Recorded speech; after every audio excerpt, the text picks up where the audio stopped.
कृष्ण। हम आज की क्लास कृष्ण भगवान जी को अर्पण करते हैं। बहुत बहुत धन्यवाद कृष्ण भगवान, और हमारी गलतियों को माफ़ करें। हम कर रहे हैं श्रीमद् भागवतम, भागवत कथा महापुराण।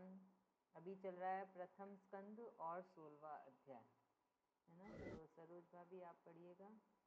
हाँ जी। अथ षोडशोऽध्याय परीक्षित की दिग्विजय तथा धर्म और पृथ्वी का संवाद। सूत जी कहते हैं, सैनिक जी, पांडवों को महाप्रयाण के पश्चात भगवान के परम भक्त राजा परीक्षित श्रेष्ठ ब्राह्मणों की शिक्षा के अनुसार पृथ्वी का शासन करने लगे। उन्हें के जन्म के समय ज्योतिषियों ने उन्हें के संबंध में जो कुछ कहा था, वास्तव में वो सभी महान गुण उनमें विद्यमान थे। उन्होंने उत्तर की पुत्री इरावती से विवाह किया। उसी से उन्होंने जन्मजय आदि 4 पुत्र उत्पन्न किए तथा कृपाचार्य को आचार्य बनाकर उन्होंने गंगा के तट पर 3 अश्वमेध यज्ञ किए, जिनमें ब्राह्मणों को पुष्पकल दक्षिणा दी गई। उन यज्ञों में देवताओं ने प्रत्यक्ष रूप में प्रकट होकर अपना भाग ग्रहण किया था। एक बार दिग्विजय करते समय उन्होंने देखा कि शूद्र के रूप में कलयुग राजा का वेश धारण करके एक गाय और बेल के जोड़ों को ठोकरों से मार रहा है। तब उन्होंने उसे बलपूर्वक पकड़कर दंड दिया। सैनिक जी ने पूछा, भाग्यवान सूत जी, दिग्विजय के समय महाराज परीक्षित ने कलयुग को दंड देकर ही क्यों छोड़ दिया, मार क्यों नहीं डाला? क्योंकि राजा का वेश धारण करने पर भी था, तो वह अधम शूद्र ही जिसने गाय को दांत से मारा था। यदि यह प्रसंग भगवान श्री कृष्ण की लीला से अथवा उन्हीं के चरण कमलों के मकरंद रस का पान करने वाले रसिक महानुभावों से संबंध रखता हो तो अवश्य कहिए। दूसरी व्यर्थ की बातों से क्या लाभ? उनमें तो आयु व्यर्थ नष्ट होती है। प्यारे सूत जी, जो लोग चाहते तो है मुख्य, परंतु अल्पायु होने के कारण मृत्यु से ग्रस्त हो रहे हैं। उन्हीं के कल्याण के लिए भगवान यम का आवाहन करके उन्हें यहाँ स्वामित्र कर्म में नियुक्त कर दिया गया है। वो जब तक यमराज यहाँ इस कर्म में नियुक्त है, तब तक किसी की मृत्यु नहीं होगी। मृत्यु से ग्रस्त मनुष्य लोक के जीव भी भगवान की सुधा तुल्य लीला कथा का पान कर सके, इसीलिए महर्षियों ने भगवान यम को यहाँ बुलाया है। एक तो थोड़ी आयु और दूसरी कम समझ, यह ऐसा अवस्था में संसार के मंद भाग्य विषयी पुरुषों की आयु व्यर्थ ही बीती जा रही है। नींद में रात और व्यर्थ के कामों में दिन। हाँ, अभी हम यहाँ तक करते हैं। तो अभी यहाँ पे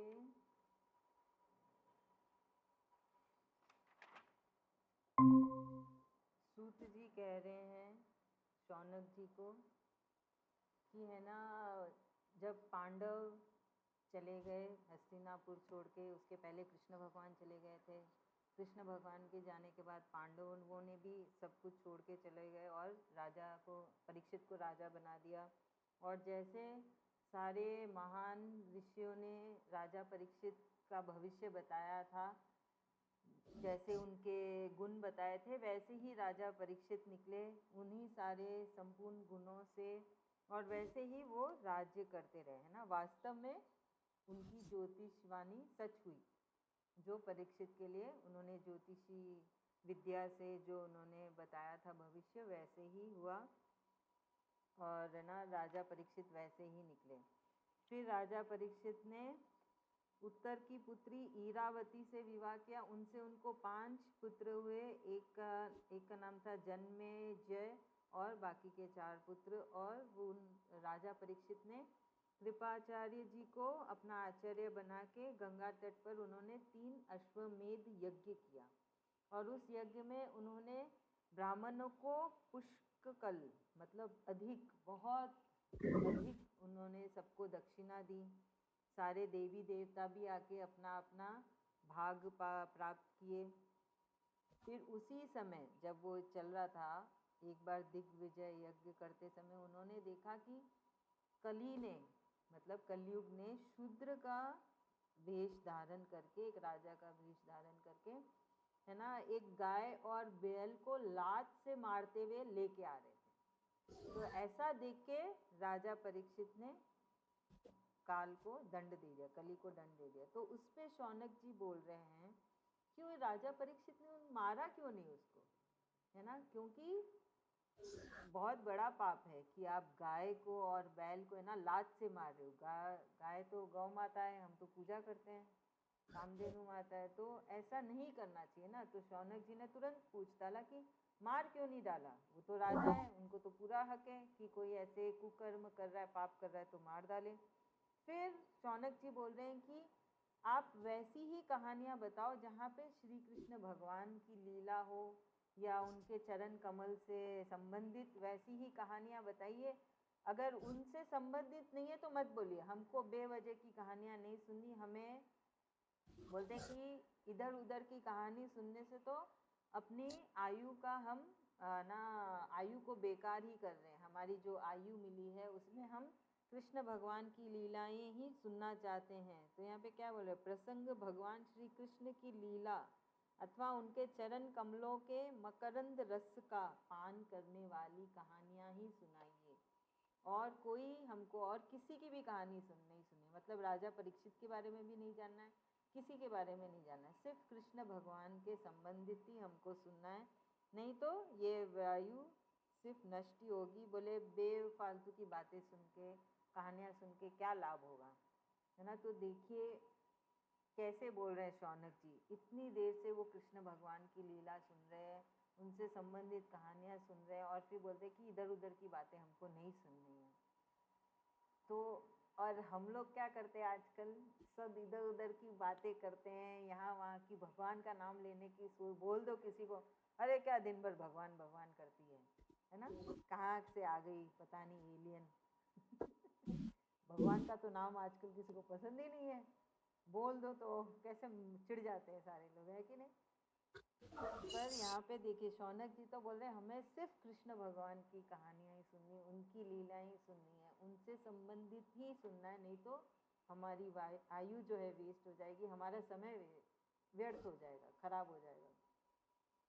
तो इससे हमको क्या सीख मिलती है कि हमें भी हमेशा कृष्ण कृष्ण ही करना चाहिए। अब जैसे आप किसी के साथ बैठे भी हैं तो भी कोशिश करिए कृष्ण की बातें करने, परिवार में भी बैठे हैं तो भी, है ना, जैसे आज हमने क्या सीखा, हमने क्या अनुभव किया, क्या महसूस किया।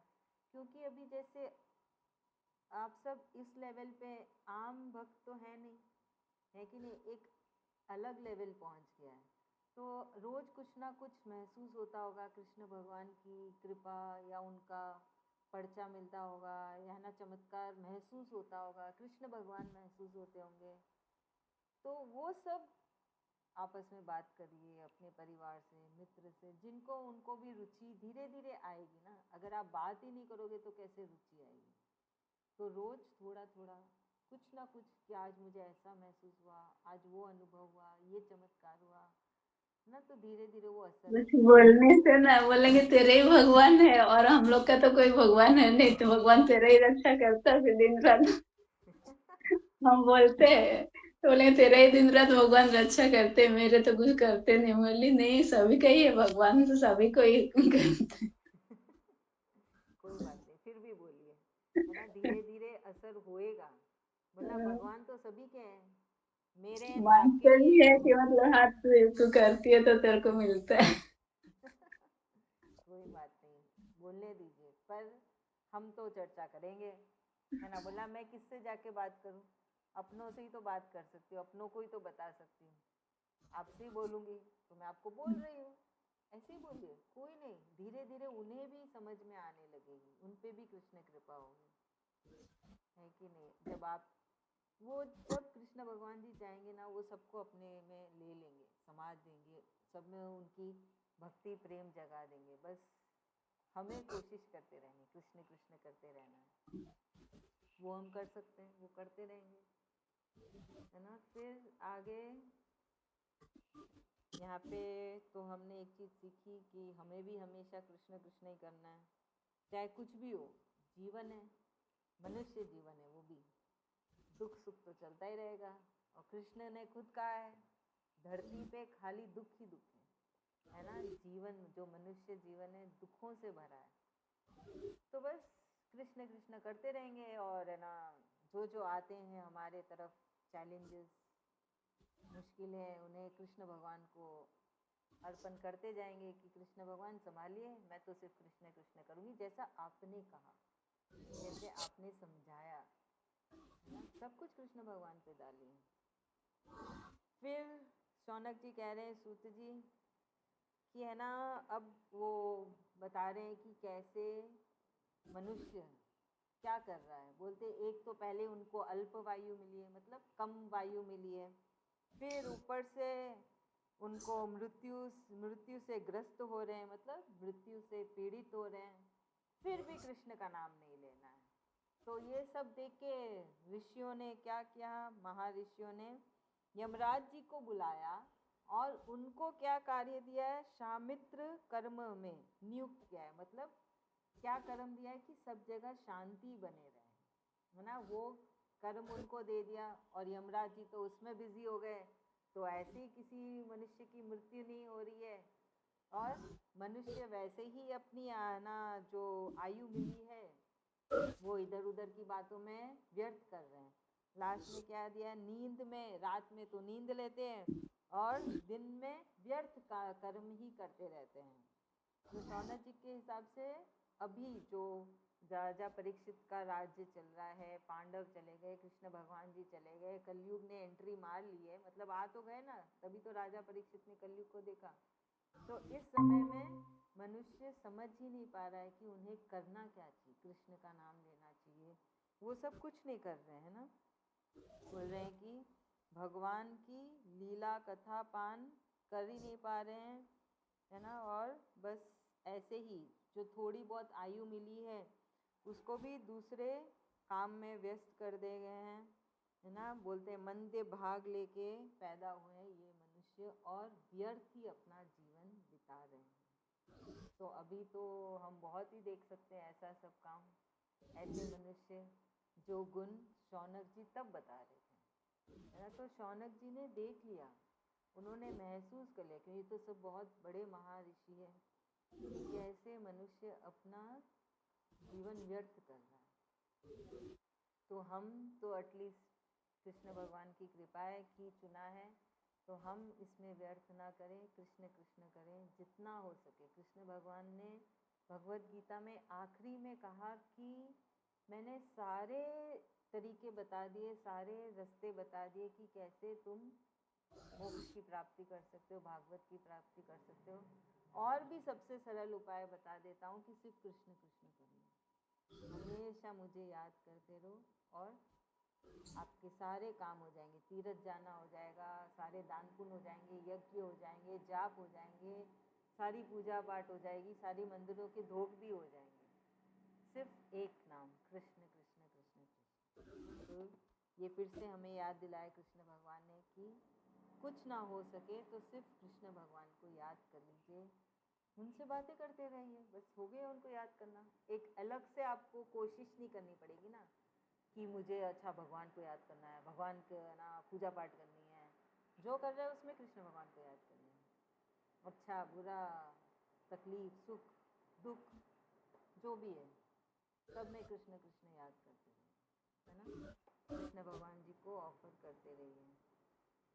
तो सबसे सरल उपाय है कृष्ण भगवान जी की पूजा करना, सब कुछ। चलिए अब आगे देखते हैं। रंजीता भाभी आगे पढ़िए, एक पेज पढ़ डालिए। जी ने कहा, जिस समय राजा परीक्षित कुरुजांगल देश में सम्राट के रूप में निवास कर रहे थे, उस समय उन्होंने सुना कि मेरी सेना द्वारा सुरक्षित साम्राज्य में कलयुग का प्रवेश हो गया है। इस समाचार से उन्हें दुख तो अवश्य हुआ, परंतु यह सोचकर कि युद्ध करने का अवसर हाथ लगा, वे उतने दुखी नहीं हुए। इसके बाद युद्ध वीर परीक्षित ने धनुष हाथ में ले लिया। वे श्याम वर्ण के घोड़े से जूते हुए सिंह की ध्वजा वाले सुसज्जित रथ पर सवार होकर दिग्विजय करने के लिए नगर से बाहर निकल पड़े। उस समय रथ, हाथी, घोड़े और पैदल सेना उनके साथ साथ चल रही थी। उन्होंने भद्राश्व, केतुमाल, भारत, उत्तर पूर्व और किमपुरुष आदि सभी वर्षों को जोड़कर वहां के राजाओं से भेंट ली। उन्हें उन देशों में सर्वत्र अपने पूर्वज महात्माओं का सुयश सुनने को मिला। उस यशोगान से पद पद पर भगवान श्री कृष्ण की महिमा प्रकट होती थी। इसके साथ ही उन्हें यह भी सुनने को मिलता था कि भगवान श्री कृष्ण ने अश्वत्थामा के ब्रह्मास्त्र की ज्वाला से किस प्रकार उनकी रक्षा की थी। यदुवंशी और पांडवों में परस्पर कितना प्रेम था तथा पांडवों की भगवान श्री कृष्ण में कितनी भक्ति थी। जो लोग उन्हें ये चरित्र सुनाते, उन पर महामना राजा परीक्षित बहुत प्रसन्न होते। उनके नेत्र प्रेम से खिल उठते। वे बड़ी उदारता से उन्हें बहुमूल्य वस्त्र और मणियों के हार उपहार रूप में देते। वे सुनते कि भगवान श्री कृष्ण ने प्रेम परवश होकर पांडवों के सारथी का काम किया, उनके सभासद बने, यहाँ तक कि उनके मन के अनुसार काम करके उनकी सेवा भी की। उनके सखा तो थे ही, दूत भी बने। वे रात को शास्त्र ग्रहण करके विरासन में बैठ जाते और शिविर का पहरा देते। उनके पीछे पीछे चलते, स्तुति करते तथा प्रणाम करते। इतना ही नहीं, अपने प्रेमी पांडवों के चरणों में उन्होंने सारे जगत को झुका दिया। तब परीक्षित की भक्ति भगवान श्री कृष्ण के चरण कमलों में और भी बढ़ जाती थी। इस पढ़ू ना दीदी। इस प्रकार वे दिन दिन पांडवों के आचरण का अनुसरण करते हुए दिग्विजय कर रहे थे। उन्हीं दिनों उनके शिविर से थोड़ी सी दूर पर एक आश्चर्यजनक घटना घटी। वह मैं आपको सुनाता हूँ। धर्म बैल का रूप धारण करके एक पेड़ से घूम रहा था। एक स्थान पर उसे गाय के रूप में पृथ्वी मिली। पुत्र की मृत्यु से दुखिनी माता के समान उसके नेत्रों से आंसुओं के झरने झर रहे थे। उसका शरीर श्रीहीन हो गया था। धर्म पृथ्वी से पूछने लगा, धर्म ने अब हम यहाँ तक करते हैं। अभी यहाँ पे सूत जी बोल रहे हैं कि तो जैसे शौनक जी ने कहा कि हमें सिर्फ कृष्ण भगवान जी से जुड़ी हुई कहानियाँ ही बताइए और दूसरा हमको कुछ सुनना नहीं है। तब सूत जी बोल रहे हैं कि राजा परीक्षित कुरुजांगल देश में सम्राट बन के वहाँ पे निवास कर रहे थे और राजा का भोग भोग रहे थे, कर्म कर रहे थे। तो उसी समय उन्होंने देखा कि उनकी प्रजा ना सेना और सबसे सुरक्षित है और तभी कलयुग उस साम्राज्य में प्रवेश किए। तो कलयुग आया, वो सुन के उनको अच्छा तो नहीं लगा, दुख हुआ, पर फिर उनको लगा कि चलो अब मैं युद्ध कर सकता हूँ, उससे उनको थोड़ा कम दुख हुआ। तो वो निकल पड़े अपने सारे अस्त्र शस्त्र और अपनी सेना सबको लेके। तो यहाँ पे उनका विस्तार से बताया कि कैसे है ना वो घोड़ों से, श्याम वर्ण के घोड़ों से जुड़े हुए, फिर सिंह की ध्वज वाले, फिर सुसज्जित रथ पर सवार होके दिग्विजय करने अपने नगर से चल पड़े। मतलब दिग्विजय मतलब विजय होके ही लौटेंगे, है ना। तो उस समय उन्होंने रथ, गाड़ी, घोड़े, हाथी और पैदल चलने वाले सारे सैनिक साथ साथ में लेके चल पड़े वो, है ना। फिर वे भद्राशव, केतुमाल, भारत, उत्तर कुरु, किम पूर्वश आदि सभी वर्षों में जीत पाकर उन सब पे जीत पाकर सब राजाओं से भेंट लिया। और फिर वहाँ पे क्या हुआ, वो उन सब जगह में कृष्ण भगवान की लीला सुनते सुनते गए, है ना। ऐसा नहीं सिर्फ विजय पाया, वहाँ पे सब कृष्ण भगवान की अलग अलग महिमा सुना रहे थे राजा परीक्षित को। और उन सब, है ना, कहानियों में उनके पूर्वज, राजा परीक्षित के पूर्वज पांडव, उन सब, है ना, उनके पूर्वज के सुयश मतलब अच्छी कहानियाँ, है ना, अच्छे यश सुनते सुनते राजा परीक्षित वहाँ से निकल रहे थे। तो उन्होंने क्या क्या सुना, पद पद पर, मतलब हर एक जगह पर उन्हें अपने पूर्वजों की अच्छी कहानियाँ सुनने को मिल रही थी जो कि कृष्ण भगवान से जुड़ी हुई थी, है ना। सिर्फ पांडवों की कहानी नहीं थी, कृष्ण भगवान और पांडव दोनों की कहानियाँ जुड़ी हुई थी। तो वहाँ पे वो सुन रहे थे कि कैसे कृष्ण भगवान, है ना, प्रकट हुए और कैसे उन्होंने राजा परीक्षित की रक्षा की, अश्वत्थामा के ब्रह्मास्त्र से कैसे कृष्ण भगवान ने गर्भ में जाके उनकी रक्षा की।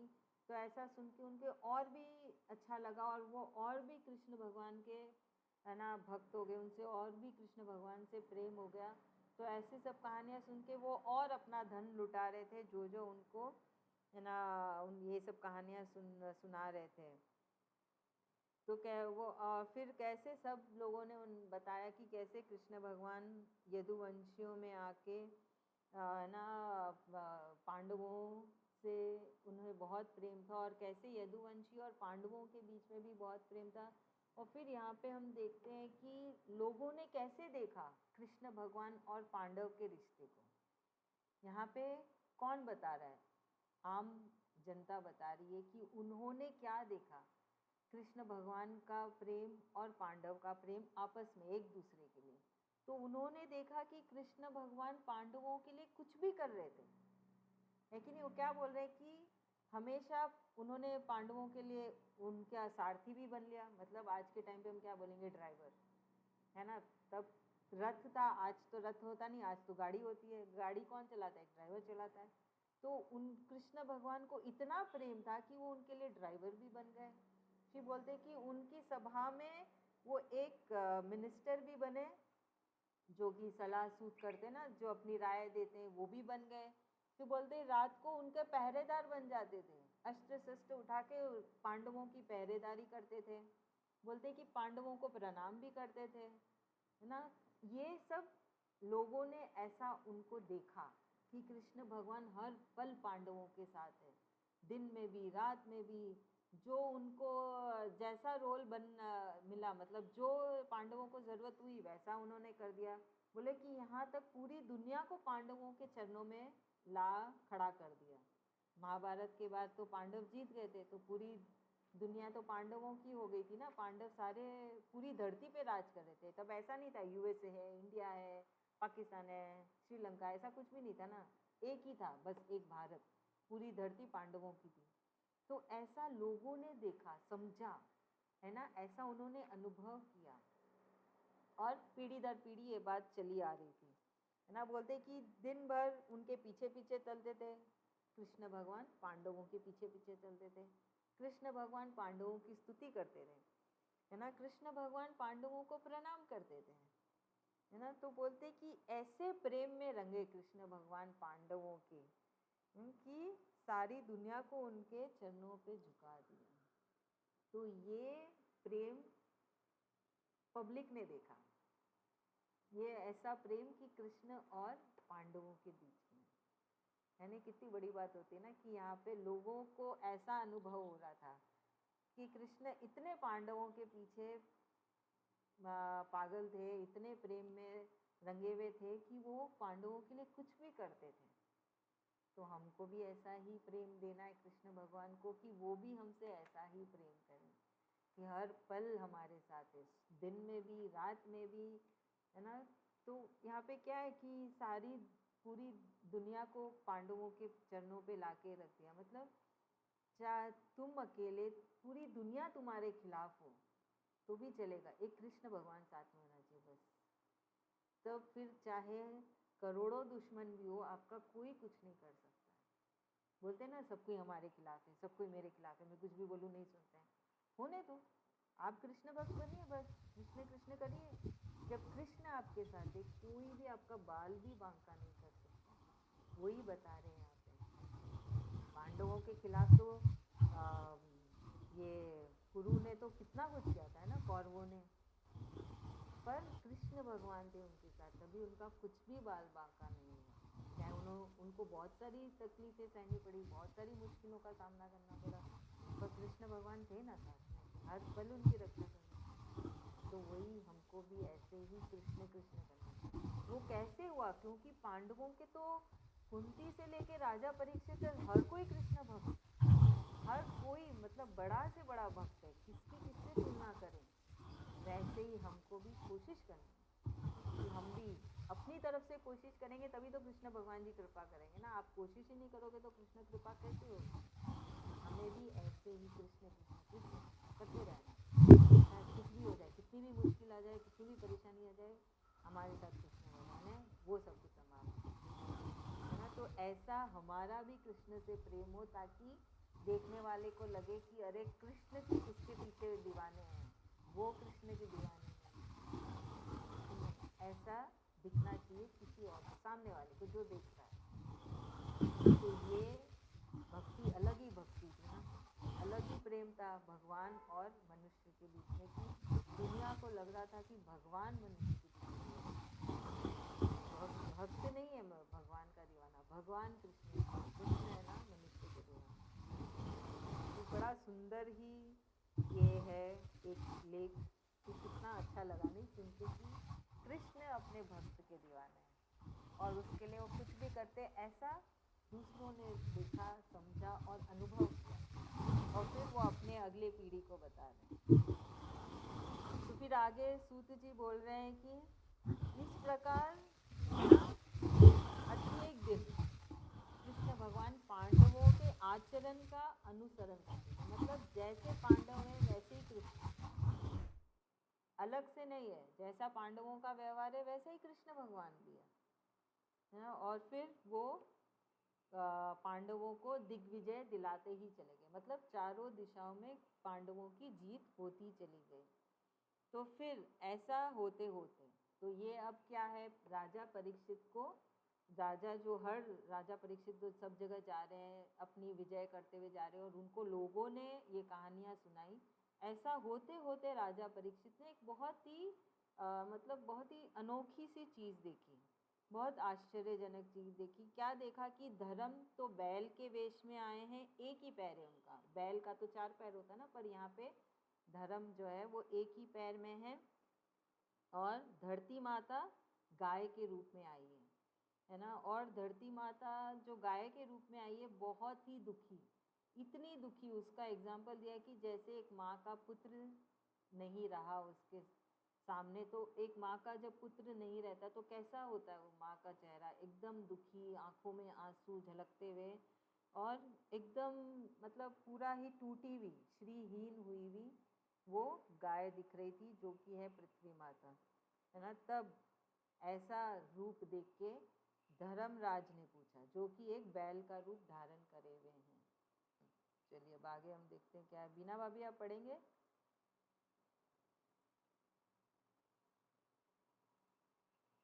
हम देखते हैं कि क्या पूछा धर्मराज ने बैल के रूप में गौ माता को, जो कि है धरती माँ। बीना भाभी चली गई, ठीक है। जिज्ञासा भाभी आप पढ़ेंगे हिंदी में? Okay ma'am. हाँ पढ़िए, तैरती हैं। जय श्री कृष्ण। श्री कृष्ण। धर्म ने कहा, कल्याणी कुशल से तो हो ना, तुम्हारा मुख कुछ कुछ मलिन हो रहा है, तुम श्रीहीन हो रही हो, मालूम होता है तुम्हारे हृदय में कुछ न कुछ दुख अवश्य है। क्या तुम्हारा कोई संबंधी दूर देश में चला गया है, जिसके लिए तुम इतनी चिंता कर रही हो? कहीं तुम मेरी तो चिंता नहीं कर रही हो कि अब इसके 3 पैर टूट गए, एक ही पैर रह गया है? संभव है तुम अपने लिए शोक कर रही हो कि अब शूद्र तुम्हारे ऊपर शासन करेंगे। तुम्हें इन देवताओं के लिए भी खेद हो सकता है, जिन्हें अब यज्ञों में आहुति नहीं दी जाती, अथवा उस प्रजा के लिए भी जो वर्षा न होने के कारण अकाल एवं दुर्भिक्ष से पीड़ित हो रही है। देवी, क्या तुम राक्षस सरीखे मनुष्यों के द्वारा सताई हुई आरक्षित स्त्रियों एवं आर्त बालकों के लिए शोक कर रही हो? संभव है विद्या अब कुकर्मी ब्राह्मणों के चुंगल में पड़ गई है, और ब्राह्मण विप्रद्रोही राजाओं की सेवा करने लगे हैं, और इसी का तुम्हें दुख हो। आज के नाम मात्र के राजा तो 16 आने कलयुग हो गए हैं। उन्होंने बड़े बड़े देशों को भी उजाड़ डाला है। क्या तुम उन राजाओं या देशों के लिए शोक कर रही हो? आज की जनता खान पान, वस्त्र, स्नान और स्त्री सहवास आदि में शास्त्रीय नियमों का पालन न करके स्वेच्छाचार कर रही है। क्या इसके लिए तुम दुखी हो? हाँ ये आगे भी पढ़िएगा। हाँ भी ये। माँ पृथ्वी, अब समझ में आया। हो न हो तुम्हें भगवान श्री कृष्ण की याद आ रही होगी, क्योंकि उन्होंने तुम्हारा भार उतारने के लिए ही अवतार लिया था और ऐसी लीलाएं की थी जो मोक्ष का भी अवलंबन है। अब उनके लीला संवरण कर लेने पर उनके परित्याग से तुम दुखी हो रही हो। देवी, तुम तो धन रत्नों की खान हो। तुम अपने कलेश का कारण, जिससे तुम इतनी दुर्बल हो गई हो, मुझे बतलाओ। मालूम होता है बड़े बड़े बलवानों को भी हरा देने वाले काल ने देवताओं के द्वारा वंदनीय तुम्हारे सौभाग्य को छीन लिया है। हाँ हम पृथ्वी यहाँ ने तक कहा, करते हैं। नहीं एक मिनट, यहाँ तक करते हैं, ये एक टॉपिक है ना। तो अभी यहाँ पे धर्मराज को ऐसे गौ माता को देख के जो समझ गए कि पृथ्वी है, उनको अच्छा नहीं लग रहा है ना। तो कुछ मतलब जैसे हम होते हैं ना कि हम कोई अपना आता है बड़ा दुखी होता है तो हम खुद ही ना कोशिश करते हैं समझने की कि क्या हुआ जो है ना इतना परेशान है, इतना दुखी है। वैसे ही धर्मराज जो बैल के वेश में जो एक ही पाँव में खड़े हैं, वो भी है ना अनुमान लगा रहे, कोशिश कर रहे हैं समझने की क्यों पृथ्वी गाय के रूप में इतनी दुखी है ना, एकदम ही बहुत ज़्यादा दुखी है। तो वो खुद ही सोच रहे हैं, खुद ही कोशिश कर रहे हैं, जो कि परिस्थिति है, जो समय है, उस हिसाब से कि क्या इस पृथ्वी देवी को परेशानी है, कौन परेशान कर रहा है, क्या विषय में वो परेशान हो रही है ना। गौ माता के रूप में आई है और इतनी परेशानी, तो वो उनको बोल रहे हैं कल्याणी, और पूछ रहे हैं सब ठीक है ना, सब कुशल मंगल है ना, ऐसे चालू कर रहे हैं। तो बोल रहे हैं कि तुम्हारा मुख इतना मलिन क्यों है, इतना क्यों दुखी हो, क्यों इतनी श्रीहून हो रखी हो, है ना, तुम्हारे हृदय में क्या है, इतना बड़ा कौन सा दुख है जो तुम्हारी ऐसी दशा हो रखी है ना। तो बोल रहे हैं कि क्या तुम्हारे कोई संबंधी तुमसे दूर चले गए हैं? होता है ना कोई अपना हमसे दूर चला जाए तो हम बड़े दुखी होते हैं। तो धरती माँ को पूछ रहे हैं क्या ऐसा कुछ है कि तुम्हारे कोई संबंधी दूर चले गए? फिर बोल रहे हैं कि क्या तुमको इतनी चिंता सता रही है, क्या तुम मुझे देख के परेशान हो गई हो कि मेरे 3 पाँव नहीं है, सिर्फ एक ही पाँव में मैं खड़ा हूँ, क्या वो तुम्हें दुख सता रहा है ना। क्या फिर बोल रहे हैं कि अच्छा कहीं तुम्हें ये तो नहीं है कि अब से तुम्हारे पे शूद्र का शासन होगा, है ना, क्योंकि कलयुग ने एंट्री मार ली है, तो अब क्या तुम्हें शूद्र का शासन होगा, इससे तुम बड़ी दुखी हो रही हो कि क्या ये दुख सता रहा है कि अब यज्ञ में देवताओं को आहुति नहीं मिलेगी, ये दुख तुमको सता रहा है कि प्रजा की तुमको चिंता हो रही है। प्रजा मतलब जो मनुष्य इस धरती में, तो उनकी तुमको चिंता सता रही है। क्या है जो जिससे तुम इतनी पीड़ित हो, इतना तुम्हें दुख हो रहा है। फिर वो बोल रही है, देवी क्या तुम राक्षस शरीर मनुष्य के वजह से दुखी हो, है ना। तो यहाँ पे धर्मराज बोल रहे हैं कि राक्षस अब अलग से राक्षस नहीं दिखेंगे, मनुष्य ही राक्षस है अंदर से, दिखने में तो बाहर से मनुष्य ही कहलाएंगे, जो कि है ना सुरक्षित स्त्रियों को पीड़ा देंगे, है ना। फिर आर्त बालक मतलब बालकों को दुखी करेंगे। वो तो हम देखते ही हैं कैसे कोई कोई बेचारे स्त्री और बालक एकदम, है ना, जो भी वो परेशानी में फंस जाते हैं, बुरे कर्मों में फंस जाते हैं, क्या तुम उनके लिए शोक कर रही हो।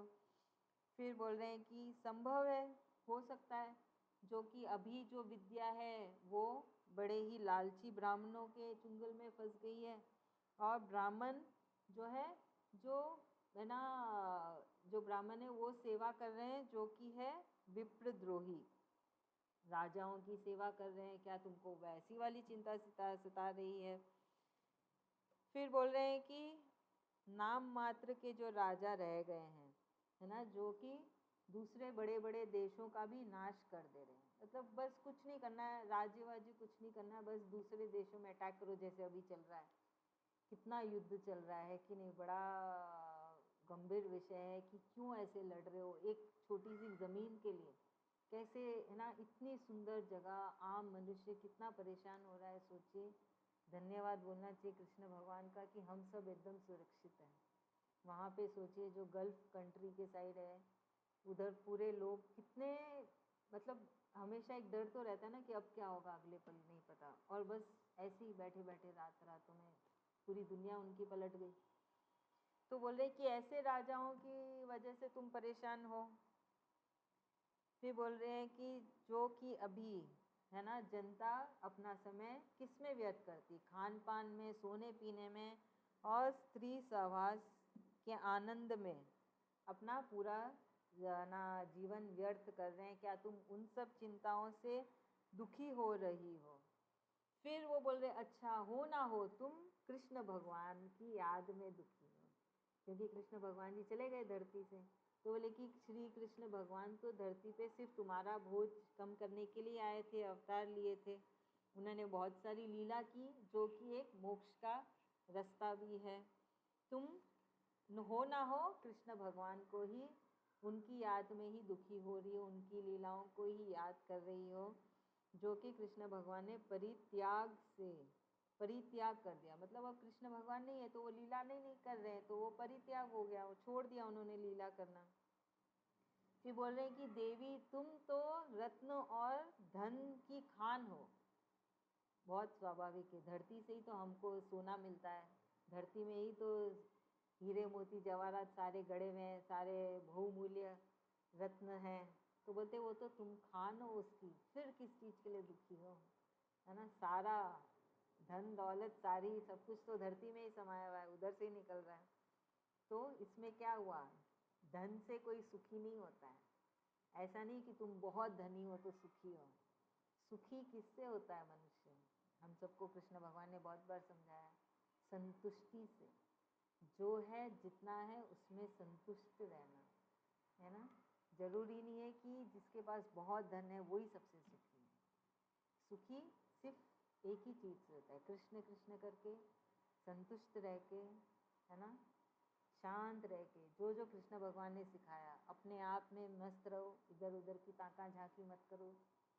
तो ये देखिए धरती माँ जो खान है पूरे धन की, तो भी वो दुखी है क्योंकि कलयुग आ गया, कृष्ण भगवान चले गए। तो बस यही है, धर्मराज याद दिला रहे कि अरे तुम तो खान हो धन की, क्यों दुखी हो रही हो, तुम्हारे पास ये भी है वो भी है फिर भी तुम दुखी हो। तो अब ना धर्मराज बोल रहे हैं कि अब तो मुझे बता दो कि तुम्हारी ऐसी दुर्बलता का क्या है ना, क्यों ऐसी दुर्बल हो, क्या क्लेश है तुम्हारे अंदर, क्या कारण है इस क्लेश का, मुझे बतलाओ ना। बोल रहे हैं कि हो ना हो ये काल के वजह से होगा, जो ये काल आया है कलयुग, जो कि बड़े बड़े राजाओं को, देशों को ख़त्म कर रहा है, उनको हरा दे रहा है ना। और ऐसे लग रहा है कि उसने तुम्हारा सौभाग्य भी छीन लिया।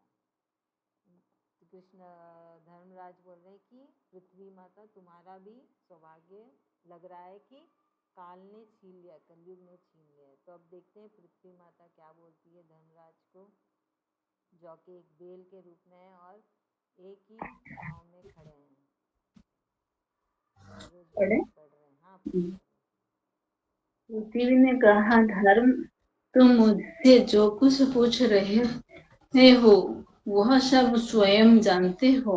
जिन भगवान के सहारे तुम सारे संसार को सुख पहुंचाने वाले अपने चारों चरणों से युक्त थे, जिनमें सत्य, पवित्रता, दया, क्षमा, त्याग, संतोष, सरलता, ताम, दाम, तप, समता, तितिक्षा, उपरति, शास्त्रों, विचार, ज्ञान, वैराग्य, ऐश्वर्य, वीरता, तेज, बल, स्मृति, श्वेत, स्वतंत्रता, कौशल, कांति, धैर्य, कोमलता, निर्भीकता, विनय, शील, साहस, उत्साह, बल, सौभाग्य, गंभीरता, स्थिरता, आस्तिकता, कीर्ति, गौरव और निरहंकारता, ये 39 अप्रकृत गुण तथा महत्वाकांक्षी पुरुषों के द्वारा वांछनीय शरणागत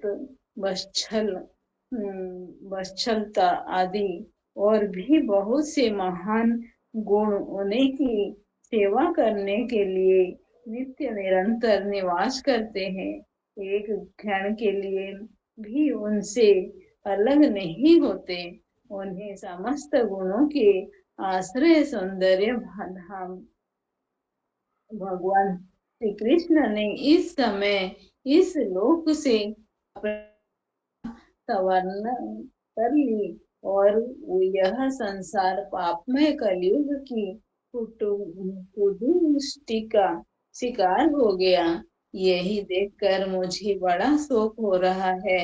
वो अपने लिए देवताओं में श्रेष्ठ, तुम्हारे लिए देवता, पितर, ऋषि, साधु और समस्त वर्णों तथा आश्रमों के मनुष्यों के लिए मैं शोकग्रस्त हो रही हूँ, जिनका कृपा कटाक्ष प्राप्त करने के लिए ब्रह्मा आदि देवता भगवान के शरणागत होकर बहुत दिनों तक तपस्या करते रहे, वही लक्ष्मी जी अपने निवास स्थान कमल वन का परित्याग करके बड़ी प्रेम से जिन्हीं के चरण कमलों की सुहाग छत्र छाया का सेवन करती है, उन्हीं भगवान के कमल, ब्रज, वज्र, आकुंश, ध्वजा आदि चिन्हों से युक्त श्री चरणों से विभूषित होने के कारण मुझे महान वैभव प्राप्त हुआ था और मेरे तीनों लोकों से बढ़कर शोभा हुई थी, परंतु मेरे सौभाग्य का अब अंत हो गया। भगवान ने मुझ अभागिनी को छोड़ दिया। मालूम होता है मुझे अपने सौभाग्य पर एवं गर्व हो गया था, इसीलिए उन्होंने मुझे यह दंड दिया है। तुम अपनी 3 चरणों के कम हो जाने से ये मन ही मन कुढ़ रहे थे, अतः अपने पुरुषार्थ से तुम्हें अपने ही अंदर पुनः सब अंगों से पूर्ण एवं स्वस्थ कर देने के लिए वो अत्यंत रमणीय श्याम सुंदर विग्रह से यदुवंशों में प्रकट हुए और मेरे बड़े भारी भार को जो अशुरवंशी राजाओं की सैकड़ों अक्षयिणियों के रूप में था नष्ट कर डाला, क्योंकि वो परम स्वतंत्र थे, जिन्होंने अपनी प्रेम भरी चितवन, मनोहर मुस्कान और मीठी मीठी बातों में सत्यभामा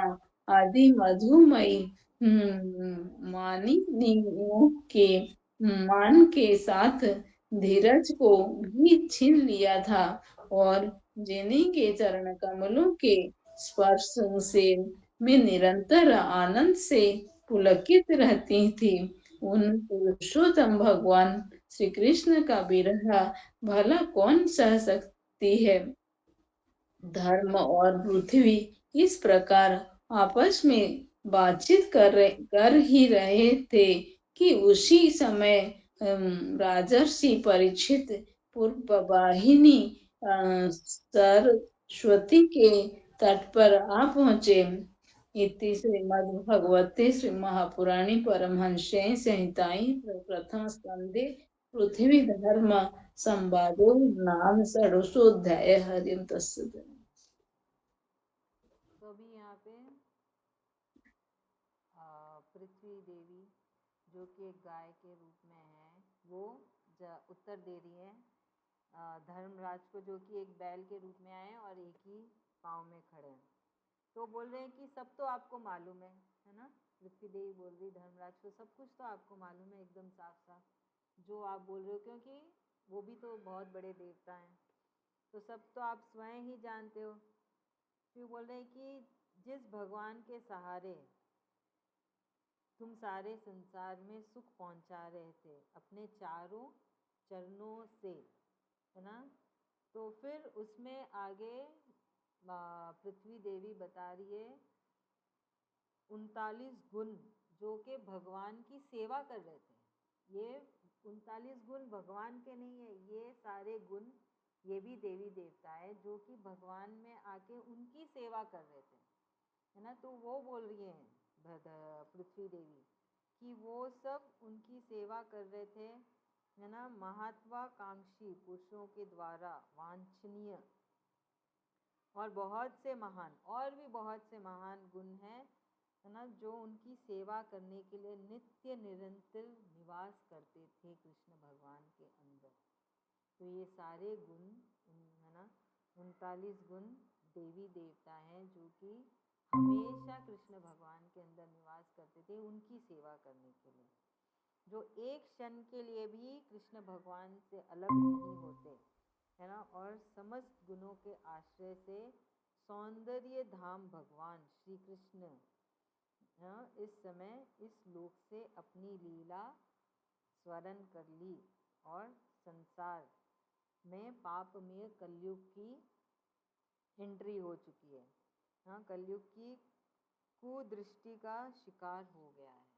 तो बोल रहे कि ऐसे कृष्ण भगवान जिसमें इतने सारे से देवी देवता निरंतर रहते थे, उनकी सेवा करते थे, वो तो चले गए और ये जो पापी कलयुग है वो इस धरती पे आ गए। तो बोले ऐसा सब होने से तो दुखी तो होंगी ना मैं, क्योंकि है तो क्या पृथ्वी पे ही तो हो रहा है ये सब कुछ। पृथ्वी पे कृष्ण भगवान आए इतनी सारी पॉजिटिविटी को लेके, ये सब क्या है, पॉजिटिविटी है, पॉजिटिव वाइब्स है, पॉजिटिव ऑरा है। वो चले गए और कलयुग आ गया, नेगेटिव ऑरा, नेगेटिव वाइब्स, पूरा नेगेटिविटी को लेके। तो इसलिए धरती माता बोल रही मैं इस कारण से भी दुखी हो रखी हूँ, यही देखकर मुझे बड़ा शोक हो रहा है, बड़ा दुख हो रहा है ना। फिर बोल रही कि अपने लिए, देवताओं के लिए, तुम्हारे लिए, पितर के लिए, ऋषि के लिए, साधु के लिए, समस्त वर्णों के लिए, है ना, ये सब देख के मुझे शोक हो रहा है। तो बोल रहे सिर्फ मैं नहीं, सबके लिए। धरती माता बोलते हैं ना, सबकी माता है, ऐसी थोड़ी बोलते हैं कि धरती माँ सबका बोझ उठाती है, सबको सहती है, कितना बड़ा दिल है उनका। तो यहाँ पे भी वही बोल रही कि सबके लिए मुझे शोक हो रहा है, सिर्फ अपने लिए नहीं हो रहा है। फिर यहाँ पे और एक बहुत इंटरेस्टिंग चीज़ है, यहाँ पे राधा रानी का जिक्र हुआ है तो डायरेक्ट राधा रानी का नाम नहीं है। यहाँ पे क्या देखिए दूसरे पेज में 162 पेज में आप देखेंगे ऊपर वाली लाइन में, जिसका कृपा कटाक्ष, ये कृपा कटाक्ष ना एक कथा भी है, बोल सकते स्तोत्रम है, जो कि है राधा रानी का स्तोत्रम। आप लोग सब गूगल करना, आपको मिलेगा। तो यहाँ पे कृपा कटाक्ष जो मतलब कृष्ण भगवान की अर्धांगिनी है ना, जो राधा रानी है। तो वहाँ पे ये बोल रहे हैं कि जिन पे कृपा कटाक्ष प्राप्त करने के लिए है ना, ब्रह्मा आदि देवता भगवान के शरणागत होकर बहुत दिनों तक तपस्या करते थे। तो अब यहाँ पे हम गूगल करें तो यहाँ पे तो राधा रानी का स्तोत्रम आता है। फिर वो लक्ष्मी जी के बारे में बोल रही हैं, पृथ्वी देवी, कि कैसे लक्ष्मी जी अपने निवास स्थान कमल वन का परित्याग करके बड़े प्रेम से कृष्ण भगवान के चरण कमलों का सुभोग करके छत्र छाया सेवन करती थी, है ना। ऐसे उन्हीं भगवान के कमल व्रज, अंकुश ध्वज आदि चिन्हों से युक्त श्री चरणों में विभूति होने के कारण मुझे महावैभव मिला था। तो बोल रहे हैं कि तो यहाँ पे क्या किया, कृष्ण भगवान को कैसे बताया है कि उनकी जो धर्म पत्नी लक्ष्मी जी है वो अपने है ना अपने स्थान को छोड़ के कृष्ण भगवान के चरण कमल में रह के उनकी सेवा कर रही थी। फिर डायरेक्ट राधा रानी का नाम तो नहीं है, पर कृपा कटाक्ष राधा रानी का ही एक स्तोत्र में, वो उनकी कृपा के लिए वो उनके पति है ऐसा बोल के बोलते कि वो कृष्ण भगवान ने मुझे मेरी शोभा बढ़ाई, मतलब पृथ्वी देवी की शोभा बढ़ाई थी चारों लोक में, है ना। वो सौभाग्य मुझे मिला था, पर अब वो अंत हो गया, ख़त्म हो गया, क्योंकि कृष्ण भगवान चले गए। तो वो क्या बोल रही पृथ्वी देवी, क्या पता मुझे घमंड हो गया हो, तो उसके लिए कृष्ण भगवान ने मुझे दंड दिया और वो मुझे छोड़ के चले गए, धरती से चले गए ना कृष्ण भगवान। तो वो ऐसा अपने ऊपर ले रही, क्या पता मुझे घमंड हो गया और कृष्ण भगवान ने मुझे दंड दे दिया।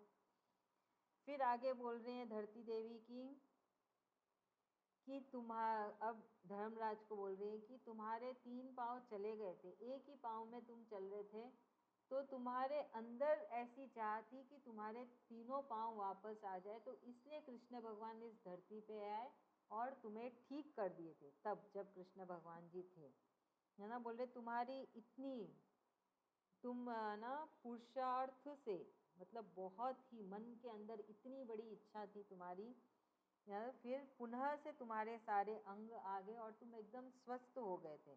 वो अत्यंत रमणीय श्याम सुंदर, ये और एक नाम दिया कृष्ण भगवान जी को पृथ्वी देवी ने, रमणीय श्याम सुंदर यदुवंश में प्रकट होके मेरा भी भार उतारा और तुम्हें भी स्वस्थ बनाया। फिर बोलते कि मेरा जो भार था असुर वंशी राजाओं के सैकड़ों अक्षोहिणियों के रूप में, अक्षोहीन मतलब ये एक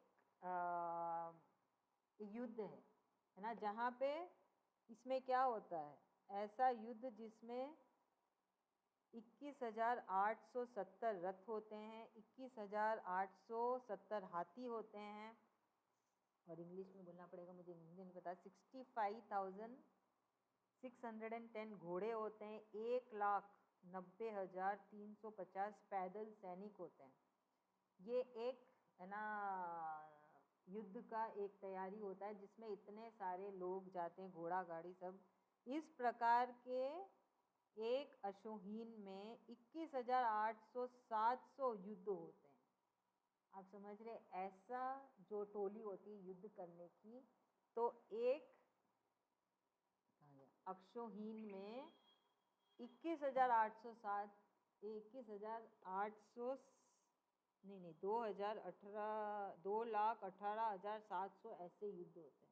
मतलब इतना ज़्यादा उस समय युद्ध और सब होने लगा था, इतना ज़्यादा अधर्म फैल गया था धरती पे, तभी कृष्ण भगवान आए और ऐसे सब युद्ध को ख़त्म किया। कैसे ख़त्म किया उन्होंने, कृष्ण भगवान ने कोई अस्त्र नहीं उठाए, उन्होंने कैसे इन सब को ख़त्म किया, उन्होंने अपने प्रेम भरी चितवन, मतलब प्रेम भरा एक हृदय, है ना, मनोहर मुस्कान, मीठी मीठी बातों से उन्होंने इन सबको खत्म किया। कृष्ण भगवान ने तो कभी कोई अस्त्र नहीं उठाया था, तो कि सब उनके आने से धरती पे इतना प्रेम से उन्होंने सब कुछ खत्म किया, इतनी सारी दरिद्रता, खरा, ये सब से, है ना। फिर बोल रहे कैसे मीठी मीठी बातों से सत्यभामा और आदि मधुमेही मानियों के मन को मान के साथ धीरज को भी उन्होंने छीन लिया था, है ना। सिर्फ कृष्ण भगवान के चरण कमल के स्पर्श से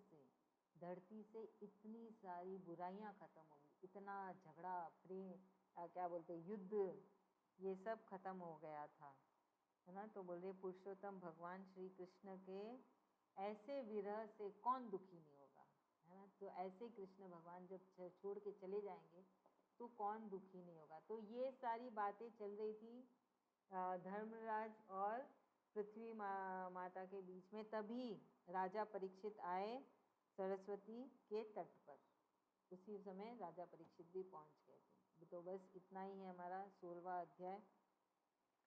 तो हम देखते हैं कि यहाँ पे कृष्ण भगवान की भक्ति, कृष्ण भगवान का प्रेम और कृष्ण भगवान का वर्णन कुछ अलग ही तरीके से हुआ, जो कि बड़ा ही सुंदर है। तो चलिए अब हम आगे का पढ़ते हैं। अभी श्लोका की चैंटिंग है ना, रंजिता भाभी स्टार्ट करेगी। षोडशोऽध्यायः परीक्षित की दिग्विजय तथा धर्म और पृथ्वी का संवाद। सूत उवाच तथा परीक्षित द्विजवर्य शिक्षया महाभागवतः ससासः यथा हि सुत्यामभिजातको विदाः समाधिसन् विप्र महद्गुणस्तथा स उत्तरस्य तनया मुपयेम इरावतीं जनमे जयादिंश्च तुरस्तस्या मुत्पादयत् सुतान् आजहाराश्व मेधां स्त्रीन् गंगायां भूरि दक्षिणान् सारधतं गुरुं कृत्वा देवा यत्रा खिगोचराः निजग्राह्यो जसावीरः कलिं दिग्विजये क्वचित् नृपलिङ्गधरं शूद्रं घ्नान्तं गोमिथुनं पदा। सौनक उवाच कस्य हेतोर्निजग्राह कलिं दिग्विजये नृपः नृदेव चिह्न धृक् शूद्रकोशौ गाङ्ग्यः पदाहनत् तत्कथ्यतं महाभागा यदि कृष्ण कथाश्रयम् अथवास्य पदाम्भोजनकरन्दलीहां सतां किमन्येरसदालापैरायुषो यदसद्व्ययः शूद्रायुषां नृणामङ्ग मर्त्यनामृतमिच्छताम् इहोपहूतो भगवान् मृत्युः सानित्रकर्मणि न कश्चिन्म्रियते तावद् यावदास्त इहान्तकः एतदर्थं हि भगवानाहूतः परमर्षिभिः अहो नृलोके पीयते हरिलीलामृतं वचः मन्दस्य मन्दप्रज्ञस्य वयो मन्दायुषश्च वे निद्रया हीयते नक्तं दिवा च व्यर्थकर्मभिः। सूत उवाच यदा परीक्षित कुरु जङ्गले वसन् कलिं प्रविष्टं निज चक्रवर्तिते निशम्य वर्तामनति प्रियां ततः सरासनं संयुग सोण्डिरादे स्वलंकृतम्। एक मिनट भाभी, एक मिनट। रीना भाभी पढ़ेंगे संस्कृत में श्लोका? हाँ हाँ दीदी, जय श्री कृष्ण। स्वलंकृतं श्यामतुरंग योजितं रथं हृदय मृगेन्द्रवजमानतो रथा स्वद्वीपपत्तियुक्त्या वणिज्याते जयाय निगर्तः भद्राशवं केतुमालं च भारतं चोत्तरान् कुरून् किं पुरुषादिनि वर्षाणि विजित्य गृहे केवलिं तत्र तत्तत्रोपरिष्वान्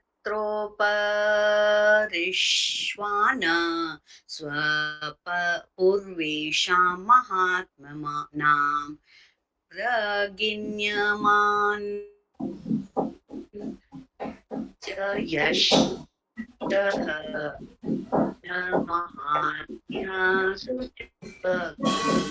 आत्मानं च परित्राता मश्वत्थाम्नोऽस्त्र तेजसः स्नेहं च वृष्णिपाठानां तेषां भक्ते केशवे तेभ्यः परं सन्तुष्ट विद्युज्रभीत महाधनानि वार्तां महामनाः सा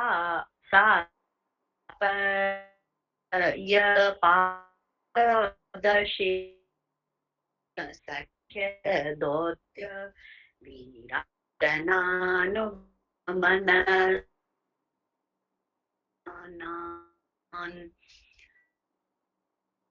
दधेषु पाण्डुरगत्प्रणीतिं च विष्णु भक्तिं करोति निरपतिश्चरणादरविन्दे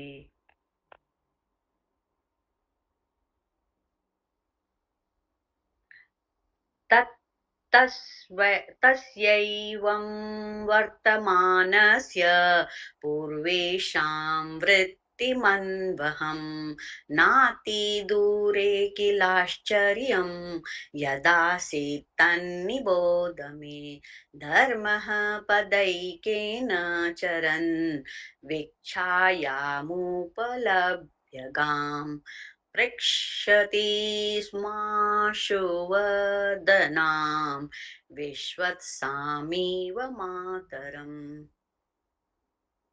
धर्मवाच कच्चिद्भदेद्र नाम यमात्मनस्ते विच्छायासि मलायते शनमुखेन आलक्ष्ये भवति मन्तराधिं दूरे बन्धुं शोचसि कञ्चनाम्ब पादैन्यूनं शोचसि मैकपाद मात्मानं वा वृश्लैर्भोक्ष्यमाणाम् आहोसुरादीन् नृत्यज्ञभागान् प्रजा उत स्त्विग्मघवत्यवर्षति अरक्ष्यमाणां स्त्रिय उर्विवालान् शोचस्यथो पुरुषादैरिवार्तान् वाचं देवीं ब्रह्मकुले कुकर्म ऋण्य ब्रह्मये राजकुले कुलाग्रयान् किं क्षत्रबन्धून् कलिनोपशिष्टान् राष्ट्राणि वातैरवरोपितानि इतस्ततो वाष्णपानवासः स्नानान् व्यवायोन्मुखजीवलोकम् हो गया ना? यत् 20 श्लोक त्वां अभी 1 मिनट, 20 श्लोक का हो गया ना अभी। जिज्ञासा सब अभी आप ट्राई करेंगे?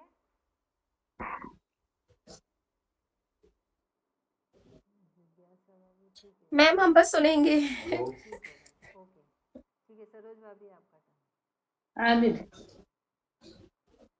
उद्धम्बते भूरि भरावतार कृतावतारस्य हरे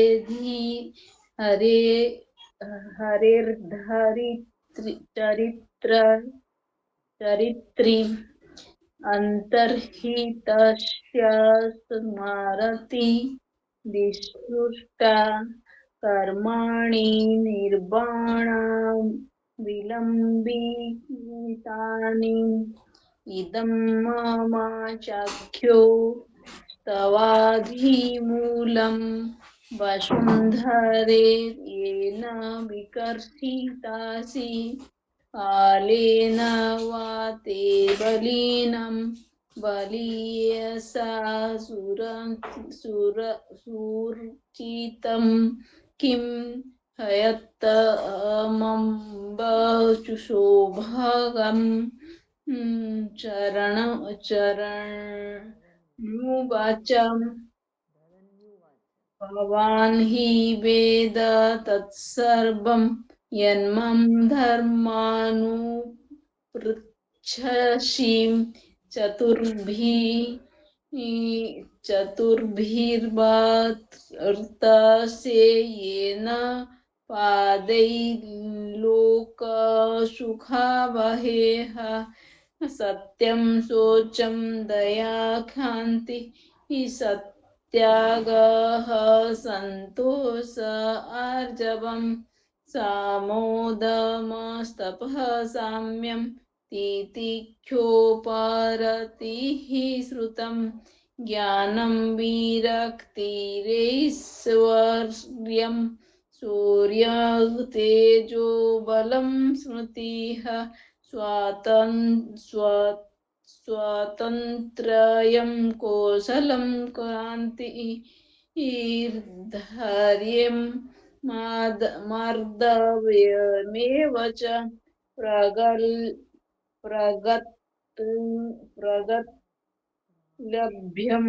प्रश्रयः शीलं सहायोज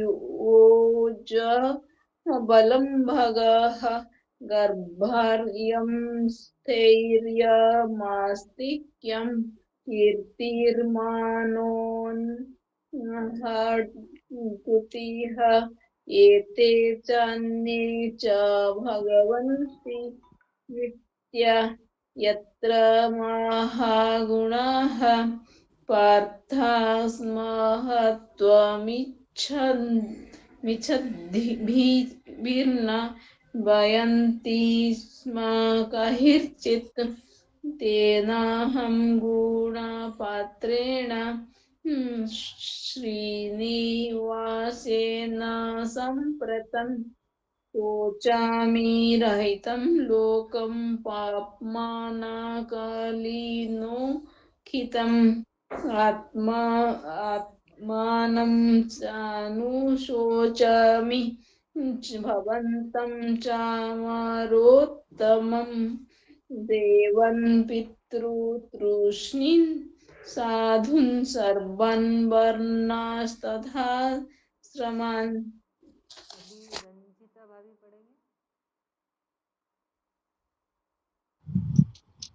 दीदी कितना से? 32 से अगला पेज। हाँ दीदी। ब्रह्मादयो बहुतीर्थम यदपांगमोक्ष कामस्तपः समचरन् भगवत प्रपन्नः शास्त्री स्ववासमरविन्दवनं विहाय यत्पाद सौभगमलं भजते नुरक्ता तस्याहमं ज पुलिसां शङ्कुसके तुकेतेः श्रीमत्पदेर्भगवतः समलङ्कृताङ्गी त्रिनत्यरोच उपलभ्य ततो विभूतिं लोकान् समं व्यसृजदुस्मयतिं तदन्ते यो वे समाति भरमासुर वंशराज्ञा मक्षोहिरिणी शतमपानु ददात्मा तन्त्रः त्वं दुःखमुनपदमात्मनि पौरुषेण सम्पादयन् यदुषु रम्यामभिभ्रदङ्गम कावा सहेत विरहं पुरुषोत्तमस्य प्रेमावलोकरुचिरस्मित बल्गुजल्पैः स्थैर्यं समानः नमहरन्म धूमानिनीनं रोमस्य वो मम यदहङ्घ्रीभीत चित्तायाः तयोरेवं कथयतोः पृथिवी धर्मयस्तदा परीक्षिन्नाम राजर्षिः प्राप्तः प्राचीन सरस्वतीम् इति श्रीमद्भागवते महापुराणे परमहंस्यां संहिताया प्रथमस्कन्धे पृथ्वी धर्म संवादो नाम षोडशोऽध्याय। हरिओम तत्सत्। हरिओम तत्सत्। धन्यवाद कृष्ण भगवान का, धन्यवाद आप सबका। धन्यवाद दीदी आपका। जय श्री कृष्णा सभी, धन्यवाद। हमको याद रखना है जो कृष्ण भगवान जी ने फिर से याद दिलाया है ना, क्या क्या याद दिलाया था दीदी?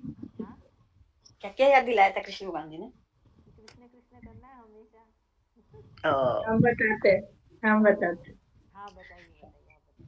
कृष्ण भगवान जी बोल रहे हैं मतलब संसार का चर्चा ना करो, सिर्फ कृष्ण का लीला के बारे में चर्चा करो, और ये नहीं हो सके तो कृष्ण कृष्ण करो। कृष्ण कृष्ण करने से सब तीर्थ हो जाएगा, बैठे बैठे मुख्य मिल जाएगा, सब चीज समान भाव में संभाव में रहने लग जाओगे, सब चीज मन भी संतुलित रहेगा, विचलित नहीं होगा। कृष्ण कृष्ण करने से होगा एक ना एक दिन जरूर, पर हम लोग घबराए नहीं कि अभी तो हम इतना कर रहे नहीं हो रहा।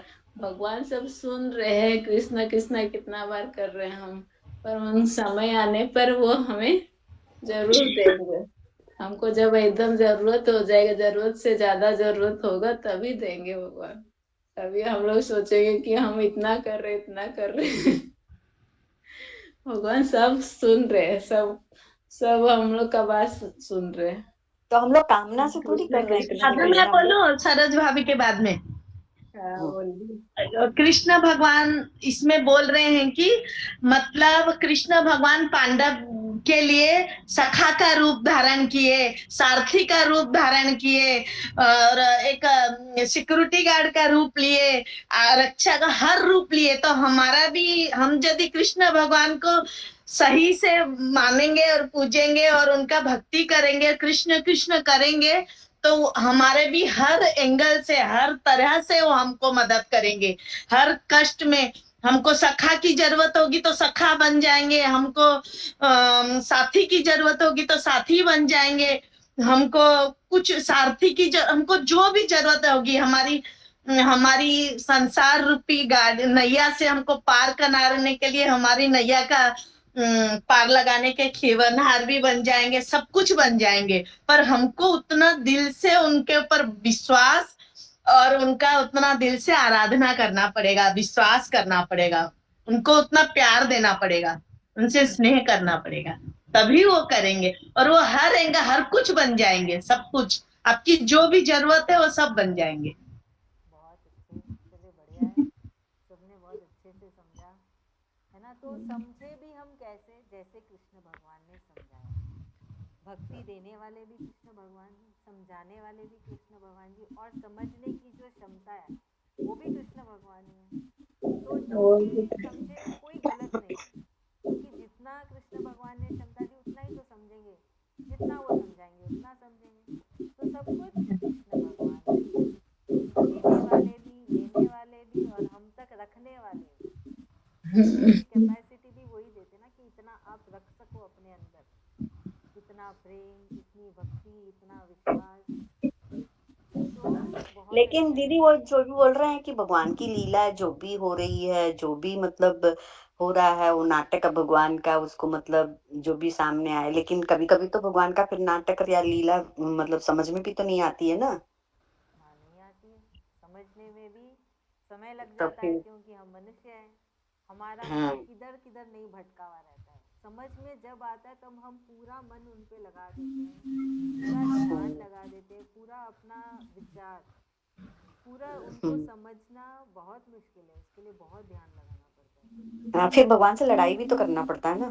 करिए, पूरा हक है, जब आप प्रेम करते तो लड़ना भी चाहिए। हाँ, तो लड़ना पड़ेगा ना, कि कभी कभी तो आपका नाटक भी नहीं अच्छा लगता, आपकी लीला भी नहीं अच्छी लगती है। सही बात है, हक है ना पूरा। जब आपने इतना प्रेम किया तो उतना हक भी देते हैं कृष्ण भगवान की, तुम मुझसे लड़ भी हाँ, सकते तो हो। वही तो, कभी कभी अच्छा नहीं लगता, वैसे बोलते हैं कि ये तरीका नहीं है, मतलब इतनी भी मतलब लीला नहीं अच्छी लग रही है। बोलिए कृष्ण इतना भगवान को, क्यों नहीं, एआई का जमाना है, आप भी बदलिए, एआई बनिए। हाँ हाँ, तो पूरा वही हक बोला नहीं देते है। हैं वो अपने भक्तों को, हाँ उनको बुरा नहीं लगता है, वो पूरा हक देते हैं अपने भक्तों को। तो वही तो इसमें है कि कैसे, है ना, जनता ने देखा कृष्ण और पांडव के प्रेम को, भक्ति को। हम्म, तो वो समय के साथ बदलता है ना, तो हमें भी ऐसा ही प्रेम करना चाहिए, भक्ति करनी चाहिए, कि देखने वाले को कुछ और ही दिखे, हम नहीं कर रहे, कृष्ण कर रहे हैं। हाँ, जो जो मतलब जो भी आ रहा सामने, जो जिसमें भी देखे कृष्ण को देखे, तो जो भी लीला दिख रही है, जो भी हमारे मतलब अड़ोस पड़ोस या जो भी हमारे टच में है, जो भी हम देख रहे हैं, सब बोलते भगवान की लीला है, भगवान का ही नाटक है सब, मतलब भगवान मतलब समझिए कि भगवान ही मतलब ऐसा हो रहा है, सब कुछ भगवान की इच्छा से ही। तो लेकिन फिर भगवान को ये बात भी तो बोलते हैं ना, भगवान अगर आपकी इच्छा से हो रहा है, आपके मतलब ये हो रहा है, तो फिर ये तो ठीक भी नहीं है। तो वो हमारे कभी कभी वैसे लगता है। वैसे कर्म आ जाते हैं ना, हमारे भी तो हाँ, कर्म है, हमने भी तो कुछ किया है। उसमें फिर सोचो कृष्ण भगवान जुगाड़ बना रहे कि ठीक है, अभी तुम मेरे भक्त हो, अभी ये जो हम्म, आना था तुम्हारे पास वो आ भी रहा है, और उससे तुमको बचाना भी है ना।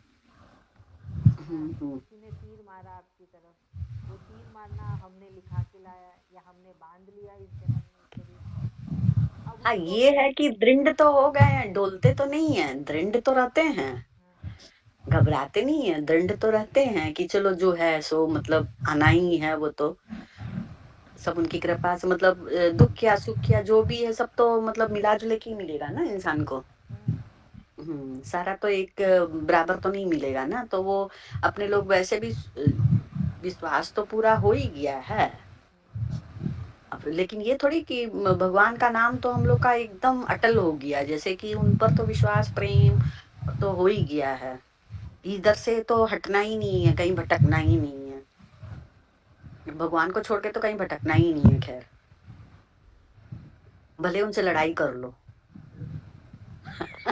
लेकिन उनको छोड़ना नहीं है। सही बात है। बस ऐसी नोक झोंक प्रेम चलता रहेगा जीवन, और क्या। हम्म, बस हर पल हाँ कृष्ण को याद करिए, वही है। हाँ 100 बात की एक बात, झगड़ा भी उनसे करिए, नाराज भी उनसे ही होइए, मदद भी उनसे ही मांगिए, है हाँ, ना। वो सौंपना है। कृष्णार्पण मस्तु बोलते, सब कुछ मतलब उनके सौंप दो। तो वो जैसे जो कुछ किए सब उनके सौंप दो भाई, उनके हवाले कर दो कि मैं आज ये पूरा दिन जो भी मेरे से हुआ वो अर्पण करना है, वो हमेशा सौंपते रहना है कि हाँ भाई मैं एक माला भी किए तो उनके निमित्त कर दो कि भाई ये माला मेरी पूरी हुई। तो जैसे कि मतलब वो तो ठीक है, वो सब तो समझ में अभी आ गया। वही है बस, इंसान को सब चीज मिला जुला के ही मिलता है बस। मिला जुला हाँ के मिलता है। और हाँ। मैं समझ सकती हूँ आप क्या बोलना चाह रहे हो। सबके साथ ऐसे ही होता है, वही इसलिए तो कृष्ण भगवान बोले ना, ये धरती और ये जीवन दुख से भरा हुआ है, तो तुमको क्यों जीना है और आप वापस क्यों आना है। इसलिए तो उन्होंने रास्ते बताए कि है ना, ये जीवन तुम आखिरी करो और फिर इस धरती पे मत आओ। तो उन्होंने इसी के लिए तो इतनी बड़ी गीता बोल दी कृष्ण भगवान ने, इतने सारे रास्ते बताए। तो है ना, इस पे एक और एक चीज मैंने जो अनुभव किया कि है ना, एक दो होता है मनुष्य, एक आम मनुष्य हुआ और एक जो कृष्ण भक्त हुआ, मतलब जो ये लेवल पे हैं आप सब हैं। तो क्या होता है, एक आम मनुष्य है, हम भी कर्म बांध रहे हैं, वो भी कर्म बांध रहे हैं, तो सब मनुष्य। आम मनुष्य कर्म बांध रहा है, वो फिर से आएगा जीवन में, मतलब उसका फिर से जन्म होगा। एक कृष्ण भक्त है। तो अगर आप लोगों ने पता नहीं अनुभव किया है कि नहीं किया है कि तुरंत ही आपके कर्म चुक रहे हैं, तुरंत हो रहा है आपके साथ। ऐसा किसी ने अनुभव किया कि आपने किसी के लिए मतलब गलती से भी है ना कुछ सोच लिया और तुरंत उसका उल्टा हो जाता है। गलती से भी आप मतलब आपने कुछ प्लानिंग कर ली और उस प्लानिंग का उल्टा हो गया, तो ये क्या हुआ, ये कर्म चुका दिए आपने, तुरंत का तुरंत भगवान ने आपसे कर्म चुकवा दिया, आगे कैरी फॉरवर्ड ही नहीं हो रहा है। ऐसा कुछ अनुभव किया आप लोगों ने। असल में अनुभव करते ही नहीं है कुछ, मतलब बस नहीं उनके ऐसा, हवाले। मतलब मैं समझ दीदी रही हूँ के ऊपर एक कहानी है, मतलब कहानी क्या, हम एक कथा में सुने और जैसे महाभारत का ही है। जैसे भीष्म पितामह है ना, उनको 100 बाणों से पूरा छलनी करके वो सैया पे, बाणों की सैया पे सोए थे।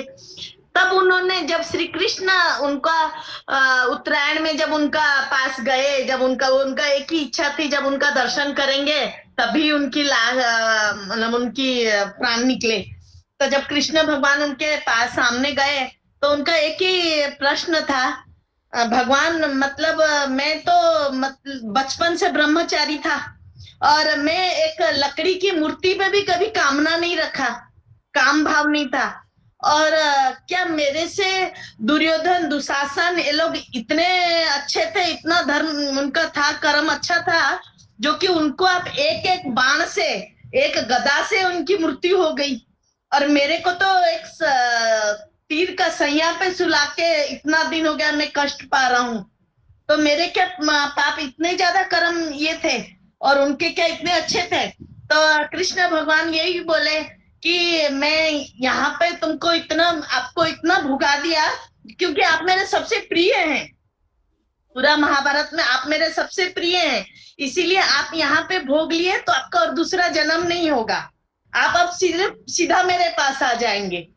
तो इसीलिए मैं आपका सारा कर्म यही खत्म कर दिया, जो भोगना था आप यही भोग लिए, और उन लोग भोगेंगे अभी, इसी चलते ही यही फर्क है, डिफरेंस। तो आप इसीलिए भोगे और वो सिर्फ एक गदा और एक तीर से ही उनका प्राण हर लिया। मैं सही बात है, मैं जो बोलना चाह रही थी आपने बहुत अच्छे से बता दिया, समझा दिया, है ना। तो वही मुझे मतलब मेरी भी शिकायत थी कृष्ण भगवान से, अगर मैंने गलती से सोच लिया कुछ, तुरंत आपने उसका उल्टा कर दिया। मतलब एक क्षण भर भी, मैं बोली क्या मेरे पीछे पड़े हो, मैं जो भी बोलूँ जो भी सोचूं उसका उल्टा कर दिया।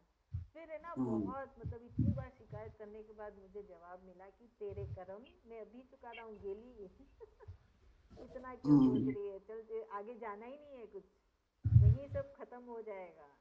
तो बस हमेशा यही सोचो, मैनिफेस्ट हुआ ना, हम यही प्रार्थना करो कि कृष्ण भगवान अच्छे बुरे सारे कर्म अभी इसी वक्त आप चुकवा दो, कुछ भी कैरी फॉरवर्ड नहीं होना चाहिए, आगे जाना ही नहीं, ये जन्म मेरा आखिरी जन्म है बस। हम लोग को भगवान, जैसे आप बोल रहे हैं ना सोचते ही हो जाता है, तो भगवान बोलते हैं सोचो भी मत, हाँ बस तुमको सोचो। उतना भी शुद्ध कर रहे हैं, मतलब पूरा दूध को अलग कर रहे हैं, पानी को पूरा अलग कर रहे हैं, पूरा एकदम प्योर कर रहे हैं, 100% प्योर। तो करेंगे उसके बाद ही तो वो प्योरिटी आ जाएगी ना। जैसे एक बच्चा सोचिए 30% मार्क लाता है, तो हम लोग सोचते हैं बाबा ये बच्चा कैसे पास हो जाए, बस ये कैसे एक क्लास ऊपर चला जाए। और जो बच्चा क्लास का टॉपर लगता है तो उसको सोचते हैं इसका कैसे सिलेक्शन हो जाए, ये कैसे बड़ा एंट्रांस में पूरा एकदम बढ़िया इसका कैरियर सेट हो जाए। तो वही चीज है हमारे में, भगवान ऐसे ही इसीलिए ही कर रहे हैं कि हाँ मतलब भगवान हम सेट कर देंगे ठाकुर जी आगे के लिए। कल हम सोच रहे थे कि गीता क्लास इतना दिन से बंद है और दीदी का भी तबीयत खराब है, और कम से कम अभी हफ्ता में दीदी एक दिन भी इस हो बारे में जाए मैं तो एक बात अच्छा और बोलूं, रहेगा, मेरा अनुभव है, मैं बताती हूँ। ठीक रहेगा। बोलेंगे रंजिता भाभी खाली। एक मिनट पहले सरोज भाभी को करने दीजिए फिर आप बोले। हाँ बोले। हाँ, कि मतलब हम ऐसे सोच रहे थे, मेरी दीदी का तबीयत भी खराब है और ऐसे करते कि हफ्ता में एक दिन करने से अच्छा रहेगा, कम से कम जुड़े हुए रहेंगे, ऐसे पूरा एकदम बंद होने से ऐसे लगता कि बंद हो गया। तो ऐसे ही सोच रहे थे, कल शाम को ही सोचे हैं। आज सुबह मतलब सुबह से तो ऐसे फोन देखी नहीं, 12 बजे 11:30 बजे से फोन देखी तो मैसेज आ गया कि मतलब गीता क्लास 12:30 बजे। दिल से याद कर लेते। सही बात है, दिल से आपने चाहा तो कृष्ण भगवान ने तथास्तु कर दिया। इतना खुशी लगा मुझे कि देखो हम सोचने के अच्छा सोचो बस अपने आप मिल जाएगा। सही बात है, एकदम सही है। अभी रंजीता भाभी बोले। मेरा एक अनुभव है, अभी जैसे ये हैदराबाद गए 3-4 दिन के लिए, तो मैं क्या ना एकदम जब अकेली हो गई, खाली पूजा करना, खाना भी बनाना, खुद के लिए तो कुछ भी बना लो, बस भगवान को भोग लगाना, थोड़ा सा कुछ कुछ पाना है वही प्रसाद, तो काम कुछ नहीं है, क्लास भी हमारा नहीं हो रहा था, तो मैं एकदम बोर हो गई। तो एक दिन तो मेरे को बहुत रोना आया, यार मैं पहले पुराने घर में थी, इतने जन लोग थे, कम से कम किसी से बतला रही थी, अब तो मैं त्रिशूलिया आ गई, यहाँ कोई आस पड़ोस में भी नहीं है, कोई पड़ोसी भी नहीं है, कोई मंदिर भी नहीं है, कहाँ जाऊं कुछ करूं, एकदम घर एकदम नींद भी नहीं आती है, टीवी देखने का भी मन नहीं है, कोई चीज में मन नहीं लग रहा। फिर मैं बैठी बैठी अरे भगवान मेरे को समय दे रहे हैं, गीता क्लास नहीं हो रहा ना, इस गीता जी का श्लोक पढ़ नहीं पा रही हूँ, उसको रिवीजन करना है, इसको पूरा जितना दीदी 15 अध्याय पढ़ाए हैं उसको सारा को रिवीजन करने के लिए ही भगवान ने मेरे को खाली टाइम दिया है 5 दिन, इसको पूरा पढ़ूंगी तो मेरा रिवीजन भी हो जाएगा, और जब फिर दीदी पढ़ाएंगे तो थोड़ा अच्छा से पढ़ना हो जाएगा, जैसे हम लोग गीता जी को पूरा अच्छा से पढ़ने लगे थोड़ा थोड़ा भगवान की कृपा से, वैसे भागवत को भी श्लोक का रिवीजन करना है। तो फिर बाद का जो 2 दिन है दीदी ऐसे निकल गया पता ही नहीं चला। तो वही चीज है, भगवान जो दे रहे हम लोग उसको यदि सोच में पॉजिटिव, पहले दिन तो मेरे को एकदम रोना आने लग गया, एकदम मैं गुस्सा से किसी से बात नहीं करी, किसी बच्चे लोग का फोन नहीं उठाई, गुस्सा से कि तुम लोग सब मेरे को छोड़ छोड़ के चले गए अपने अपने काम में, मैं अकेली रह गई एकदम लाइफ में। पर जब भगवान मेरे को ये सोच डाले ना दिमाग में, अपने आप ही आया वो भी कि मेरे को भागवतम का रिवीजन करना है, सारा श्लोक फिर से पढ़ना है 15 अध्याय का, अभी दीदी का क्लास नहीं हो रहा तो अभी टाइम है बढ़िया, तो अभी कर लूंगी। तो वही चीज है, भगवान के तरफ हम लोग यदि समर्पण लेंगे तो मैं सोचती हूँ भगवान जरूर सहायता करते हैं। हाँ जवाब मिल जाता है तब। हम तो रोज मतलब पढ़ रहे थे, क्लास नहीं हो रहा था तो कभी कभी छूट जाता था, रोज मतलब गीता का रिवीजन कर रहे थे। ऐसे नहीं कि बोझ नहीं लगता कि मतलब कुछ ना कुछ भगवान के निमित्त हो जाता था अपने आप ही, मतलब चाहे रात हो चाहे दिन हो, जब मन में आए तब कर लेते थे। सही भगवत गीता भी पढ़िए रोज, जैसे हाँ एक अध्याय, दो बहुत। अध्याय। हाँ वो भी पढ़े, फिर ऐसे लग रहा था बीच में कि वो भी छूट जा रहा, फिर उसको भी चालू करे, मतलब ये भी पढ़ेंगे। कभी ये छूट गया तो कभी वो छूट गया तो ऐसे ही है। मतलब हाँ, अभी ऐसे। कार्पण्य दोष है तो वो तो माला होनी चाहिए, एक माला तो करिए कम से कम।